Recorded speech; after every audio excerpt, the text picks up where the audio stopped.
మా ఊళ్ళోనూ ఒక ఎస్ఐ ఉన్నాడు సార్. ఉంటే మా ఇంట్లో 10 తులాల బంగారం పోయింది సార్. అయ్యో దొంగ దొరికాడండి. మరి ఇంకే కానీ ఎస్ఐ గారండి 9 తులాలు నొక్కేసి 1 తులం దొరికిందన్నాడండి.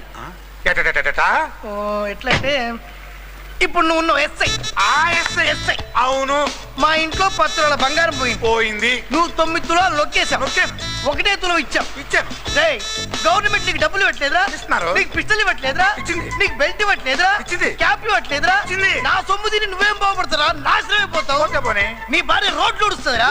నీ పిల్లలు అడక్క తింటారా? నీ బస్కు నాశనం కడుతూ. ఇది మనకు అలవాటే. ఈ విషయం ఎస్పీ గారు తెలిస్తే నేను సస్పెండ్ చేస్తారా? ఏడ్చాడు. నమస్కారం ఎస్పీ గారు. నమస్తే సార్. Good morning.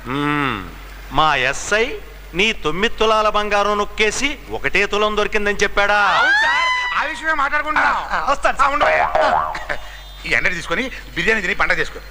వస్తాను. ఏమయ్యా సార్ డిపార్ట్మెంట్